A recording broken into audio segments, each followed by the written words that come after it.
So we all know Boruto spent a year plus in the hyperbolic time chamber with his uncle Sasuke, and while he was there he mashed the style. So today let's take a look at all the references that came from this training in the two blue Vortex mon. Let's get so first off, I want to talk about Sasuke and Boruto entrance after the time skip and how I think these are references to each other. So in the Boruto manga we see Boruto appeared in the Hidden Leaf Village, basically transporting on top of Cody's head top the first time we see him since part 1 of the series. I think that this entrance is very similar to how we first saw Sasuke reintroduced in Chi Pen when he was reunited with Team 7. He seemed to body, flicker and approach Naruto in the same kind of manner as Boruto approached Cody. They both just ended up coming in really close to their opponents. Boruto now stepped on Code's face and then literally went right next to Naruto, put his hand over his shoulders, and he was like, you should have been spending that time training instead of looking for me, my boy. So I think that this is a clear reference. I don't know, it just gave me the similar vibe. Next we have Boruto debuting his full body Rinken Yuzuhiko within the first couple chapters of him, coming back in a time skip, and then we have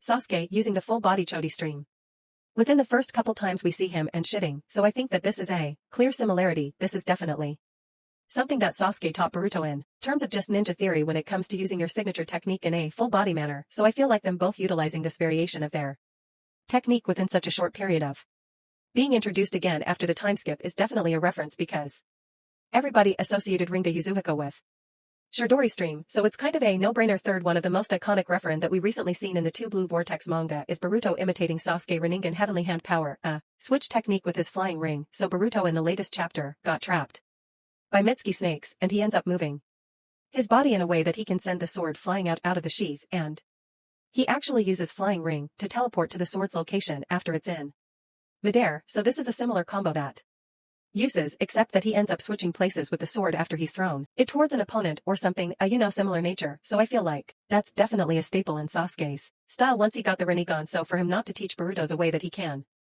do a similar technique, so I feel like it's a no-brainer that Boruto got the idea from this from SAS, and he probably even influenced Boruto to learn the flying ring technique, considering Sasuke has such a vast knowledge of different techniques. He's seen the technique in action within the 4th grade ninja war, so he probably told Boruto, your grandpa had this technique that he used, and probably give it a try. Fourth, we have the reference of Boruto finally channeling lightning released through his sword, and in this case purple lightning through his sword, and using one-handed seals to activate the lightning release that he's going to use. So in the latest chapter, this is the first time we see Boruto actually channel his electricity through his sword in a manner similar to Sasuke, except that Sasuke uses Chidori and Boruto uses purple lightning, and in this case Bodo is using purple lightning because it makes more sense for his arsenal with him not having the shutting down light Sasuke. So I think that this is saucy. When I seen him use the one-handed seal, I'm like, this man about to stand on business. So Sasuke really taught him a lot, and he really went down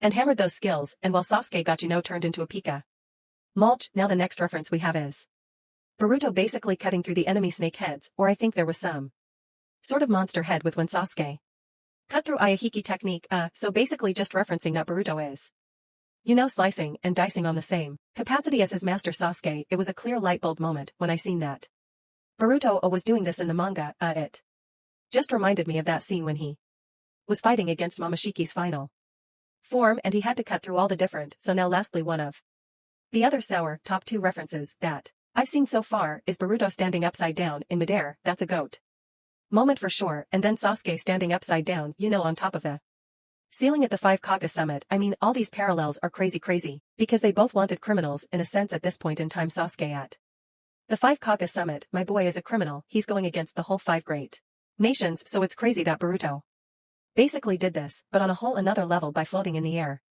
Then basically standing on a cloud upside down. That's super raw. So I feel like that was one of the iconic escape moments in Nidoshin, and just in general, so I feel like that was definitely a slight reference, but also, Boruto doing his own thing with Otsutsuki powers. Even Maisi was pissed off saying like, yo you Uski bastard. My boy was like, damn, don't you ever flex on me like that. But yeah, so far, those are some of the parallels references that I've seen in the two blue Vortex manga. If you guys are aware of any more, drop them down in the comment section below. I'll definitely be making different part 2s, part 3 as the manga releases, and we see more of Sasuke's influence on Boruto with this Maisi fight. We definitely going to see some more Sasuke's moveset pieces from Boruto, so I'm highly excited to see that. Probably going to release a video talking about that fight and breaking down what I think is going to go down, but appreciate you guys watching. It's your boy, Cas TY. Subscribe for more such videos.